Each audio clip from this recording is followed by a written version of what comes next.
চরণ BTV report থেকে বলছি। দর্শক, যোগ্য চাকরি হারালে যে অবর্ণনীয় দুর্যোগ, দুর্বিপাক, অসহনীয় অবস্থার মধ্যে পড়েছে, তার পরিপ্রেক্ষিতে দু একটি কথার নাম বললে নয়।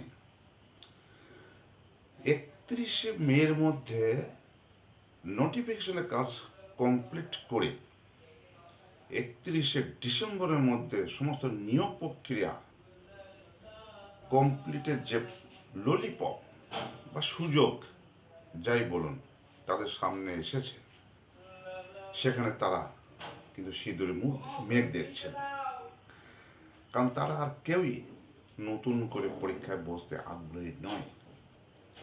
যদিও বা কিছু কিছু সূত্রে জানা যাচ্ছে যে দুটি পর্যায়ে এসএসসি পরীক্ষা নিতে চলেছে।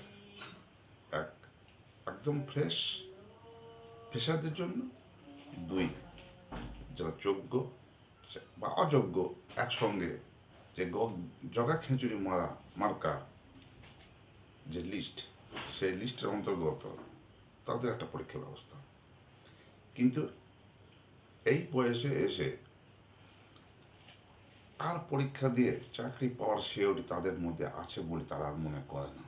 তাই প্রত্যেকেই পরীক্ষা দিতে অনিচ্ছুক। সেজন্যই তারা আজ বিকাশ ভবন অভিযান করেছে এবং সেখানে তাদের কি অবর্ণনীয় অত্যাচার, মারধরের সামনে পড়তে হলো, সে ছবিটা আগে দেখুন।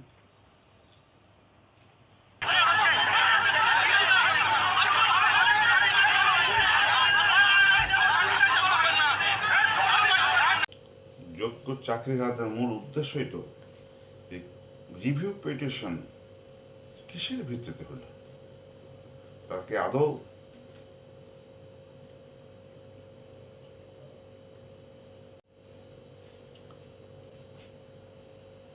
যোগ্য অযোগ্যের ওমের সিট আলাদা করতে পেরেছিল?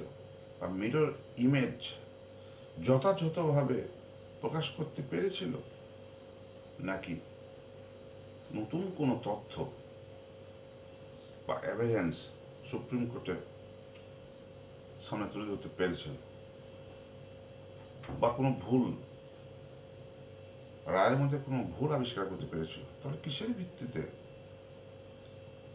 যে রিভিউ পিটিশন হলো সেটাই তাদের জানার বিষয় ছিল। কিন্তু সেসব ক্ষেত্রে তারা কোনো নিশ্চয়তা পাচ্ছে না।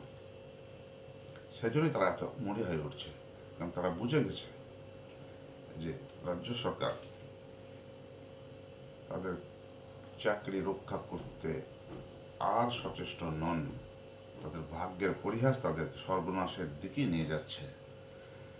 যেটা তারা চাইছে না সেটাই ঘটতে চলেছে। সেই জন্যই তাদের এত মরিয়া গুরু ব্যবহার। বিকাশ ভবনের গেট এই জন্যই তারা ভেঙেছে। এ ব্যাপারে সন্দেহের কোনো অবকাশ নাই।